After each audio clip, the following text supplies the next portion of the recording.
So I'll ask the same question as I did for the pro-choice video. Is it loving? Is it loving to support euthanasia and assisted suicide? Let's get into it.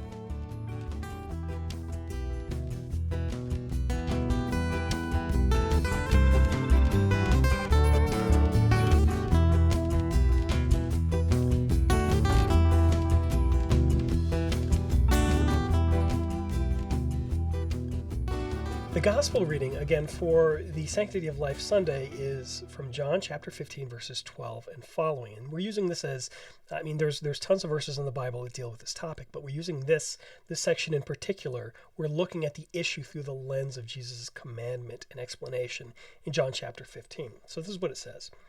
This is my commandment, that you love one another as I have loved you. Greater love has no one than this, that someone lay down his life for his friends. You are my friends if you do what I command you. No longer do I call you servants, for the servant does not know what his master is doing. But I have called you friends, for all that I have heard from my Father I have made known to you.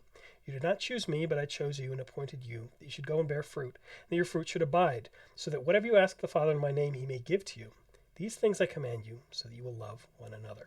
So, the idea is this: love one another as Jesus has loved you. And then Jesus gives the example of laying down his life for his friends. This is the ultimate act of love. The ultimate act of love is self-sacrifice. In the other video I talked about this type of love being called agape in Greek. It is the perfect self-sacrificial love. So in the case of euthanasia, in the case of doctor-assisted suicide, euthanasia is when somebody when somebody's life is terminated, intentionally terminated, and often this is a result of the person has this illness that is incurable, or the person is suffering in some way, and the idea is that if you end their life, you end their suffering. Therefore, this is the right thing to do. And in doctor-assisted suicide, this is where you're not making this choice for another person who's suffering, but rather this person is deciding for themselves that they would like the doctor to help them end the suffering by ending their life.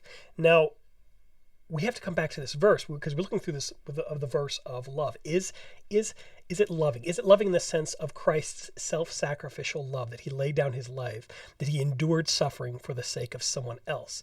Is this loving to support somebody in euthanasia or doctor-assisted suicide? Now, the first perspective would be that yes, it is loving in both of these cases, because presumably the people who will go through the euthanasia process, who will go through the doctor-assisted suicide process, are suffering to such a degree that it justifies the end of their life.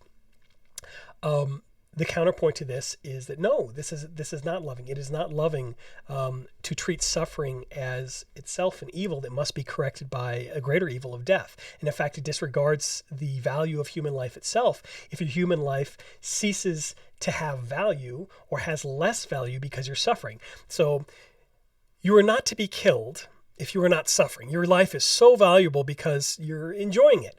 But once you suffer more and more, and you get to, maybe there's a certain threshold, you get below the certain line where you're suffering enough, then the judgment kind of changes. So now your life is no longer worth living, whether somebody else is deciding this for you or you're deciding this for yourself. That your life no longer has enough value to justify going on. Your suffering has now counterbalanced the value of your life, and it doesn't really make sense.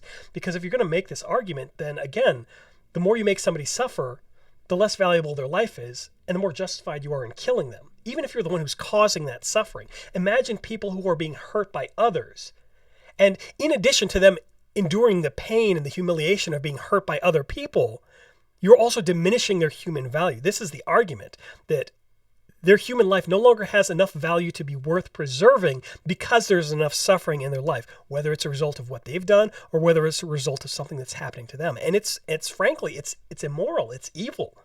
It's evil. You're taking away a human's value as you are taking away, I guess, joy and happiness and comfort. So if you hurt another person enough, then you can be justified in killing them because you've removed the value for their life. And you say, well, but no, that doesn't count because the person has to decide for themselves to end their life. No. The principle is still the same. The person is deciding for themselves.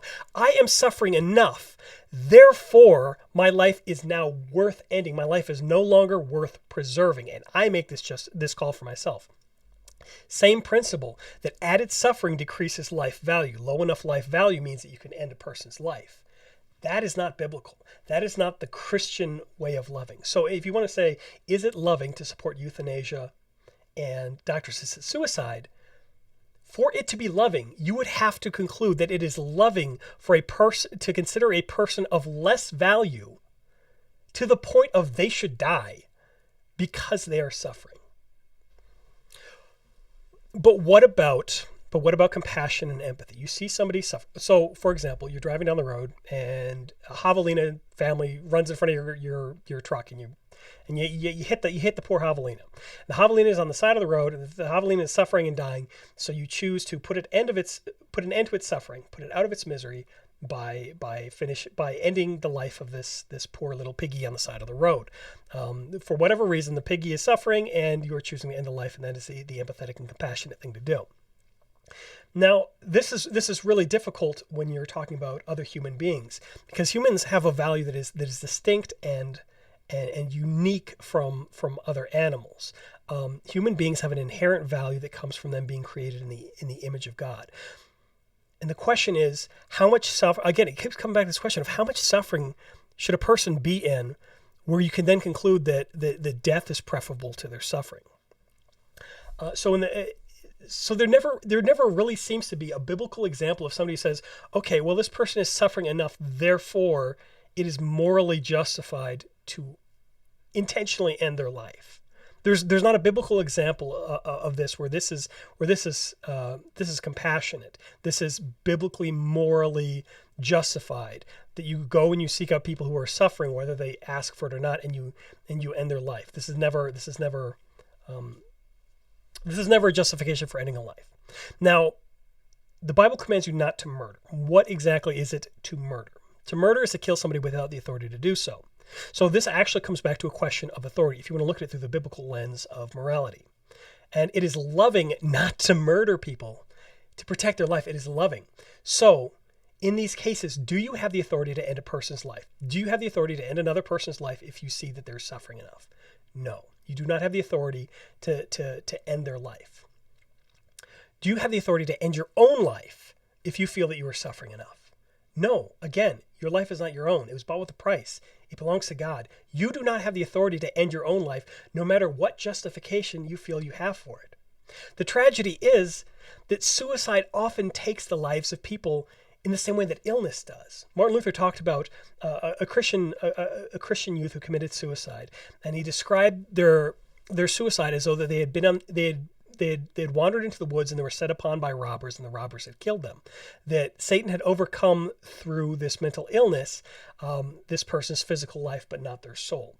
So in some cases, suicide is a result of mental illness, as a result of a disorder, not as an active choice of the person to sin necessarily, not as an active rejection of their Savior.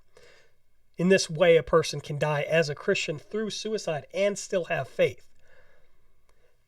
The flip side is that isn't always the case. Some people can decide that, you know what, I don't care what God says. I don't care what God says about human value. I don't care what God says about who has the authority to take life. I will choose to sin, to disobey God, to take my own life. That can also be a situation. What about the situation where somebody is in a hospital and they're already dying? They're suffering and they're dying. This is something that comes up a lot. We talk about this in seminary. We talk about this a lot, unfortunately, with hospice and elder care and illness and stuff like that. Is what do you do when your family member, your loved one, is suffering in a hospital? And there's some very important nuance here.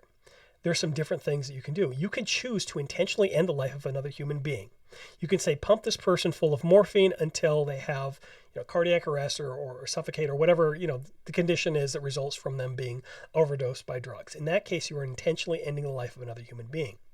On the other hand, somebody who is undergoing chemotherapy and they're undergoing these expensive procedures and these painful procedures that won't ultimately preserve their life, maybe it'll preserve it for a period of time. They have the opportunity, they have the choice, they have the freedom to say, you know what, I will refuse treatment.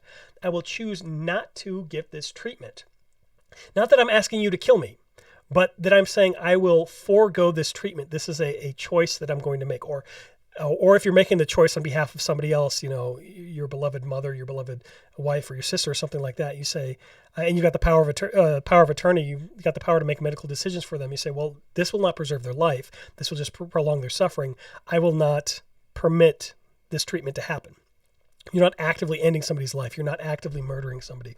What you're doing is you're saying, I'm just not going to take that treatment. I don't think this treatment is the right choice. And God will take this person or heal this person one way or the other. But I'm not going to be the one who makes that decision. I'm not going to be the one that ends this person's life. So those are some nuances to consider in the cases of suicide and the cases of euthanasia, in end of life decisions and in the cases of self-harm. There are some nuances to consider.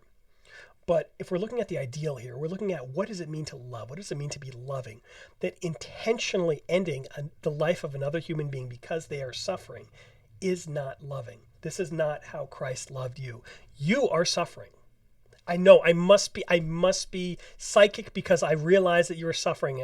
No, you are suffering. And in fact, all of humanity is suffering as a result of the sin, as a result of the fall into sin.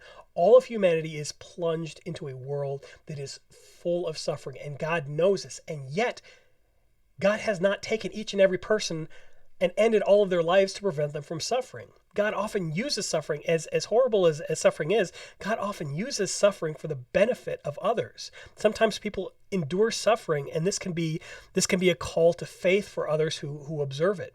Sometimes we never know what benefit God uses our suffering for, and that's okay. It's all in God's hands. But the fact of the matter is that if God has not chosen to take you out of this world of suffering at this moment already, you don't get to override his decision and take yourself out. And you don't get to override his decision and take other people out because they're suffering. Our ways are not God's ways. Sometimes God just understands the situation better. And in this case, when God commands us to love as he is loved, he gives that example of love. And we should say, you know what? I don't fully understand it. I don't want my family member to suffer, but I will defer to you, God, because you know what is best and you love more perfectly than I could possibly comprehend. So these are very difficult situations. This is not something trivial. This is not something that you can make a flippant decision about.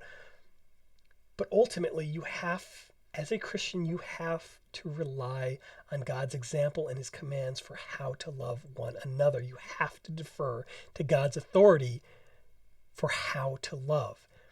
Is it loving to support euthanasia and assisted suicide? No, it is not loving. Even if it feels like it might be, it is not loving. Ultimately, what is loving is for us to endure suffering, for us to endure self-sacrifice for the benefit of others. And this should be a reminder that Christ endured suffering and self-sacrifice for our behalf. He died so you could live. He died because your life has value. Your life has meaning. And the amount of suffering that you are going through right now, the amount of suffering that your loved one is going through right now, does not make their life worth any less than it was when Jesus died on the cross. Jesus was willing to die because your life matters. He was willing to die because your loved one's life matters.